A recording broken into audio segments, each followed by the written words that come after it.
Imagine a field at dawn, still damp with mist, where the grass has been trampled into paths by hooves and boots. Banners wake in the breeze, bright blues and deep reds, each one carrying a family's hope stitched into its fabric. You hear the soft clatter of armor being buckled, the whisper of a squire's prayer, the steady breath of a horse that knows the day will be hard. This was the stage for a kind of theater that felt larger than life. People called it sport, but for many it was a door, a chance to step from ordinary earth into a story that might outlive them. That is what drew men here, not just the promise of coin or a noble's favor, but the possibility of becoming someone new. A tournament could turn a second son into a household name. It could pay a sister's dowry, mend a family's fortune, or win a banner of one's own. And yes, there were cheers and there were feasts, but the audience did not only come for spectacle. They came to witness courage measured in small, human moments. The tilt of a visor before the charge, the quiet nod exchanged between rivals, the simple relief of standing up after a hard fall. People like to say it was training for war, and sometimes it was. Yet there was something different about these gatherings. War came with orders and borders and grudges that ran for generations. A tournament was a chosen risk. You could step forward or step back. That freedom pulled at the heart in a strange way. It made the applause matter, because the applause meant you had chosen to meet fear in a place where everyone could see you do it. Think about the crowd for a moment. There were lords in fur-lined cloaks who read politics in every match, watching alliances take shape between lances and handshakes. There were merchants hoping a champion would wear their colors, a small bet that might bring a larger fortune. There were farmers who had saved through a long winter to see something extraordinary in the summer sun. They shouted names as if those names were spells, as if sound alone could keep a favorite on his feet. Under the helmets, the stories were not always clean. A well-born knight might find his fancy horse skittish at the worst time, while a lesser-known rider, calm and steady, traced a perfect line down the field and won hearts he never expected to win. Sometimes a broken strap or a tired arm decided more than strength or skill. Luck moved like a shy animal at the edge of the lists, and everyone knew it was there. What do we make of that? Was it just entertainment? It was entertainment, yes, but it was also a language of power. Kings and dukes could turn a tournament into a message without speaking a word. Invite the right guests, seat the right people near the dais, award the right prizes, and you could bind rivals, flatter allies, or remind a restless land who held the reins. The pageantry mattered because it told a story about order and honor at a time when both could feel fragile. And still, beneath the music and the silk, there was a human rhythm that is easy to recognize even now. A young rider testing his courage, a veteran measuring risk, not only for himself but for the friends who rely on him. Parents in the crowd, proud and afraid at the same time. You can almost see a squire's hands shaking as he tightens a buckle, determined to get it right because his knight trusts him, and that trust feels like the beginning of a new life. There are tender details that often get lost in the grand tales. Some knights tied a favor to their arm, a ribbon or a small cloth from someone they admired, not to claim possession, but to carry a reminder of home. Many brought charms stitched into their padding by a mother or a sister, simple bits of thread that felt like a shield made of love. And while songs celebrate victory, there were also quiet customs of care. Rivals helped one another to their feet. Healers moved quickly with water and linen. After the noise faded, people remembered who showed mercy. It is easy to imagine only steel and swagger, but the days around a tournament had their own gentle cadence.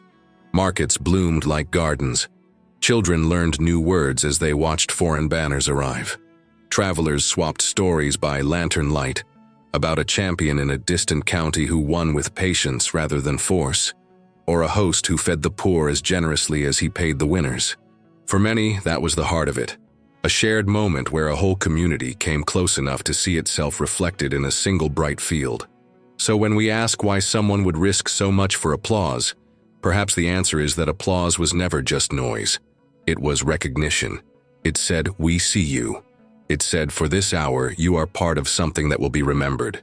And as you and I step into this world together, we will look past the sparkle of armor and the thunder of hooves and listen for the quieter truths.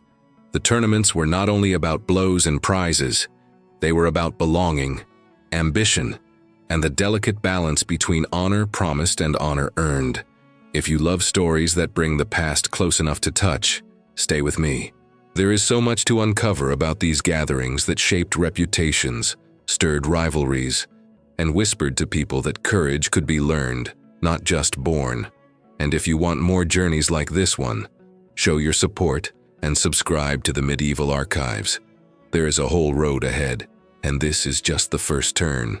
Picture this: it's a crisp morning in 11th century France, and the sound of hammering echoes across a vast field. Wooden barriers are being erected, colorful banners snap in the wind, and the air buzzes with anticipation.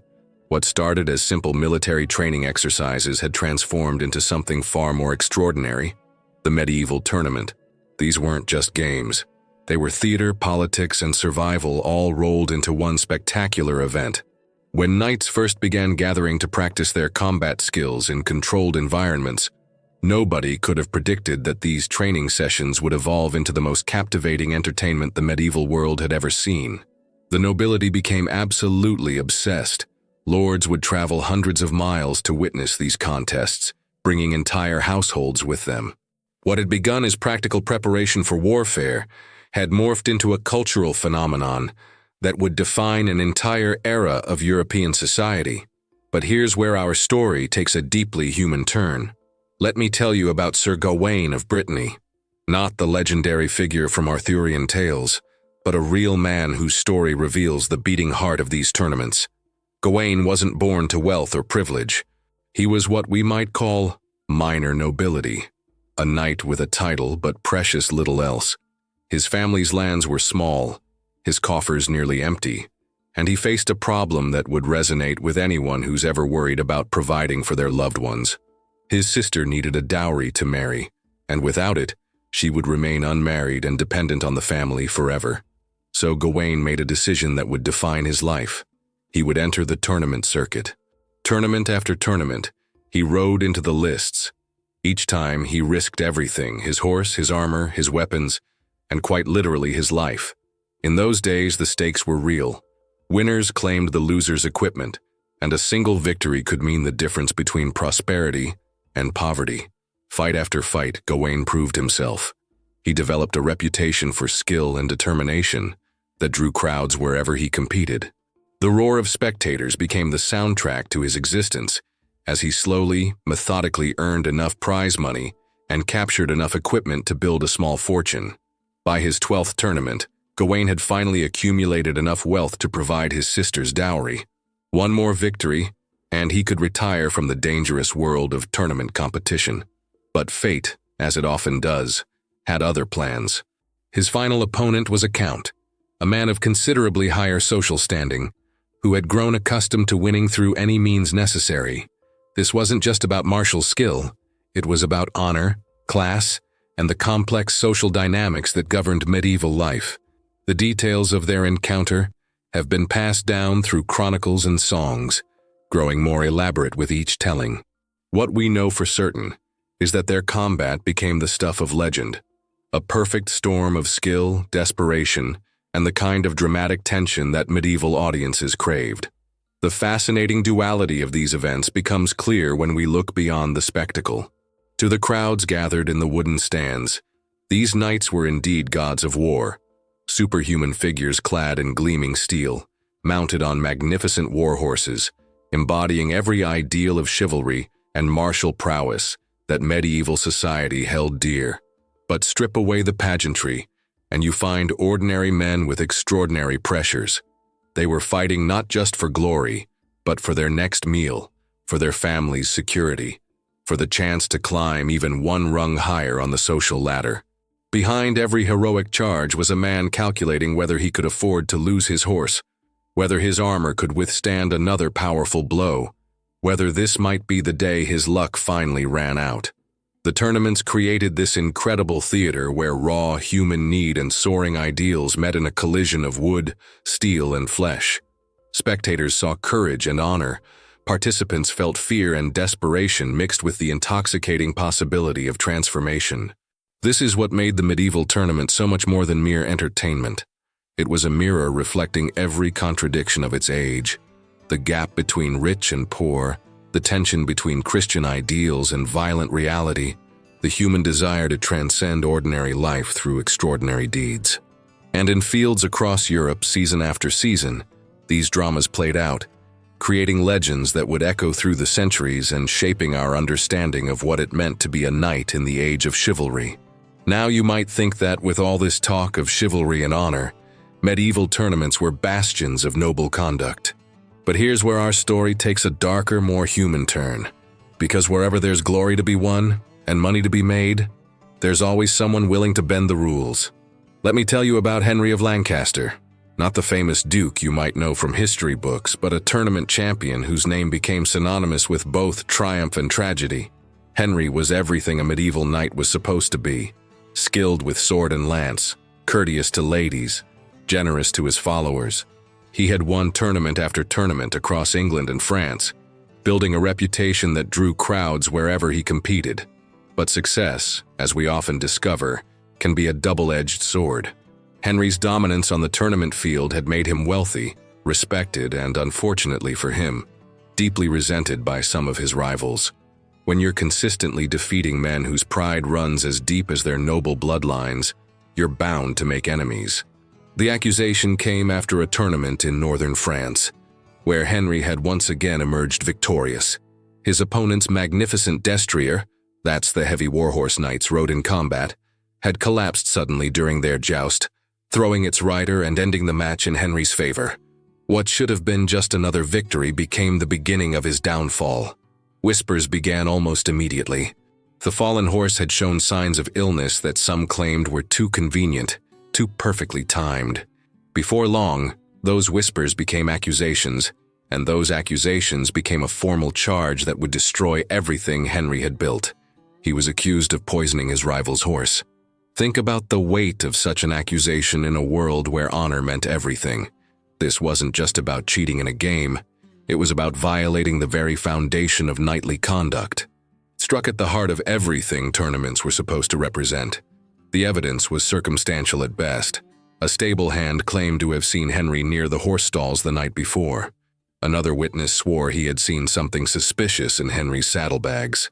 But in an age where reputation could matter more than proof, circumstantial evidence was often enough to ruin a man.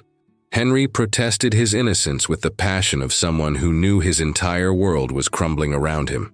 He offered to undergo trial by combat, the ultimate test of truthfulness in medieval minds. But his accusers were clever. They had him declared unfit to fight, claiming that a man capable of such dishonorable conduct had forfeited his right to divine judgment through combat. And so Henry of Lancaster, once the most celebrated tournament champion of his generation, found himself stripped of his titles, banished from court, and forbidden from ever competing again. He spent his final years in exile, a broken man who died still proclaiming his innocence to anyone who would listen. But Henry's story reveals just the tip of a much larger problem that plagued the tournament world. You see, these events had become far more than noble entertainment. They were massive gambling enterprises that attracted people from every level of society. Picture this. Peasants would literally bet their entire harvest on their favorite knights. Imagine being a farmer who had worked all season, and then wagering everything you had grown on whether Sir William would defeat Sir Robert in the afternoon's joust. The stakes were impossibly high for people who could least afford to lose. Meanwhile, the nobility found their own creative ways to manipulate outcomes. Tournament brackets weren't randomly drawn from a hat. They were carefully orchestrated affairs where influence, bribes, and political considerations could determine who fought whom and when. Some nobles would arrange for their rivals to face impossibly difficult opponents early in the competition, effectively eliminating threats before they became problems. Others would form alliances, agreeing to go easy on each other until they met in finals, where they could split the prize money regardless of who actually won. The corruption ran so deep that some tournaments became elaborate theatrical performances where outcomes were predetermined. Knights would enter into secret agreements about who would win, how dramatically they would fall, and how they would divide the spoils afterward. But perhaps the most heartbreaking aspect of this corruption was how it affected the very people who looked to these tournaments for hope and inspiration. Common folk who scraped together their few coins to witness what they believed was pure, honest competition were often watching nothing more than an expensive charade. The irony is profound. Events that were supposed to showcase the highest ideals of medieval society had become riddled with the very dishonesty and greed that those ideals were meant to combat. The knights who were supposed to embody honor were sometimes the ones most willing to abandon it when the stakes were high enough. And yet, despite all this corruption, despite all the broken promises and shattered dreams, people continued to believe. They continued to hope that somewhere, somehow, true honor still existed, because sometimes, just sometimes, it actually did. The story of medieval tournaments isn't just about knights and horses and lances. It's about the eternal human struggle between our highest aspirations and our deepest flaws. A struggle that continues to this day in every arena, where competition, money, and reputation collide. Sometimes a single moment can shift the course of history. And in the case of medieval tournaments, that moment came on a crisp autumn day in 1389, in the fields outside Paris. What started as celebration would end in tragedy that would forever change how Europe viewed these grand spectacles. The tournament of Saint-Denis had been planned for months. King Charles VI of France, still young and eager to display his kingdom's grandeur, had invited nobles from across Europe to participate in what was meant to be the most magnificent tournament of the century. The finest knights had gathered, their colorful banners creating a sea of heraldry that stretched as far as the eye could see. Among the participants was John of Montfort, Duke of Brittany, a man whose ambition was matched only by his skill with a sword. Brittany had always maintained a complicated relationship with the French crown, walking the delicate line between independence and vassalage. For John, this tournament represented more than just sport. It was a chance to assert Breton strength on French soil. The early days of the tournament unfolded beautifully. Knights displayed their prowess in individual jousts, teams competed in mock battles called melees, and the crowds roared their approval. The atmosphere was festive, almost carnival-like, with merchants selling food and trinkets, minstrels entertaining between competitions, and nobles placing friendly wagers on their favorites. But beneath this cheerful surface, political tensions were building like storm clouds on the horizon. The Duke of Brittany had been winning consistently, perhaps too consistently for some of the French nobles' comfort. His victories weren't just personal triumphs. They were becoming symbols of Breton pride that made some courtiers uncomfortable. Whispers began circulating that perhaps it was time for the Breton Duke to be reminded of his place. On the tournament's final day, something shifted. The Duke of Brittany was set to face a French knight in what should have been the crowning event of the entire celebration. The crowds had gathered, the trumpets had sounded, and the two knights had taken their positions at opposite ends of the lists. What happened next would be debated for generations. Instead of the expected single combat between two knights following established rules of engagement, the Duke of Brittany suddenly found himself facing not one opponent, but several. What the witnesses saw was confusing and terrifying, a coordinated attack that bore no resemblance to tournament combat. The official version claimed it was a misunderstanding, a confusion about the rules of the particular competition. But those who were there told a different story. They spoke of deliberate signals, of planned movements, of what appeared to be a carefully orchestrated assault disguised as tournament sport. The Duke of Brittany, despite his skill, couldn't defend against multiple attackers following no recognizable code of conduct. The crowd watched in horror as what should have been noble sport transformed into something far more sinister. Knights who moments before had been cheering competitors were now witnessing what appeared to be calculated violence. When the dust settled and the Duke of Brittany lay motionless on the field, King Charles VI himself stood up in the royal box. His words would echo through history. This was not sport, but murder. The king's declaration sent shockwaves through the assembled nobility.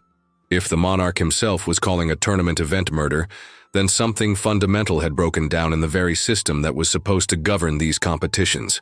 But this wasn't the first time tournament violence had spiraled out of control. In 1240, nearly 150 years earlier, a tournament in Cologne had resulted in more casualties than many actual battles of the time. Over 60 knights had died in a single day's competition. along with countless horses and attendants. If you're enjoying this, subscribe to the Medieval Archives channel. Like and comment. Would you dare enter that arena? Think about that for a moment. A sporting event that was supposed to prepare men for war had become deadlier than war itself. The tournament at Cologne had started as a celebration of knightly prowess and ended as a bloodbath that horrified even a society accustomed to violence. What made these tragedies so shocking wasn't just the loss of life. Medieval people were familiar with death in combat. It was the betrayal of everything tournaments were supposed to represent. These events were meant to be controlled, civilized expressions of martial skill where honor mattered more than victory, where codes of conduct protected participants even in the heat of competition.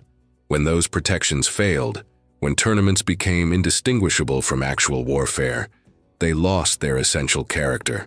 They were no longer sport or entertainment or even training. They had become something else entirely.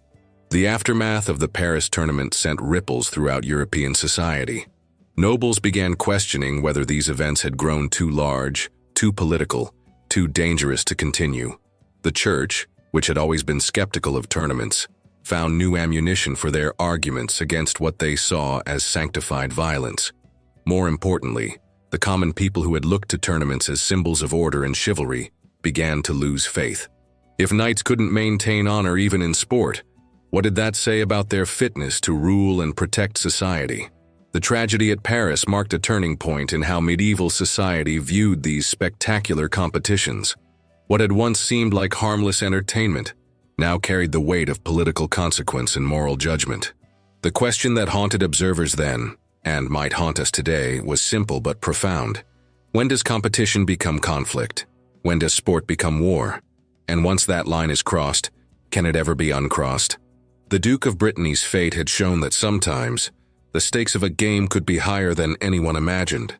By the late 13th century, a fascinating battle was raging across medieval Europe, not between knights in armor, but between two of the most powerful institutions of the age, the Church and the Crown. At the center of this conflict was a question that would shape the future of medieval entertainment. Were tournaments noble sport or sinful spectacle? Picture Pope Innocent II, sitting in his papal chambers in Rome, dictating what would become one of the most influential religious decrees of the medieval period. His words were uncompromising. Tournaments were not merely dangerous pastimes, but actual mortal sins that threatened the very souls of participants and spectators alike. The Church's position wasn't born from prudish disapproval of entertainment. Instead, it came from a deeply theological understanding of what these events represented. To medieval religious thinkers, tournaments embodied the deadly sin of pride in its purest form, men risking their lives not to defend the innocent or serve God, but simply to hear crowds cheer their names. Even more troubling to church leaders was how tournaments seemed to mock the suffering of Christ. Here were knights turning violence into entertainment, making sport of the very activities that caused so much human misery. When Jesus had preached about turning the other cheek and loving one's enemies, how could his followers celebrate watching men try to knock each other unconscious for applause? The Church's solution was radical. Any knight who died in a tournament would be denied Christian burial. Think about what this meant in an age where eternal salvation was the ultimate concern. A warrior could die bravely in a holy war and be guaranteed a place in heaven, but the same man could perish in a tournament and be condemned to eternal punishment. But here's where the story becomes truly fascinating. Because while popes thundered against tournaments from Rome, kings across Europe were doubling down on making them bigger, more elaborate, and more politically significant than ever before. Take King Edward I of England, known to history as Longshanks. While the Church declared tournaments sinful, Edward was using them as instruments of statecraft. His tournaments weren't just entertainment. They were carefully orchestrated displays of English military might, designed to intimidate enemies and inspire allies. When Edward hosted the Tournament of the Round Table at Kenilworth Castle in 1284, he invited knights from across Europe to witness English prowess firsthand. Foreign ambassadors watched English knights dominate competition after competition, sending a clear message: this is what you'll face if you oppose England in war. The conflict between church and crown created an impossible situation for medieval knights. Their soul's salvation demanded they avoid tournaments, but their social standing, political influence, and often their economic survival depended on participating in them. Some knights tried to find middle ground by dedicating their tournament victories to religious causes or by donating their winnings to monasteries. Others attempted to transform tournaments into more acceptable forms by incorporating religious ceremonies and charitable giving into the events. But the fundamental tension remained. How do you reconcile a religion based on humility, peace, and self-sacrifice with a culture that celebrated violence, pride, and personal glory?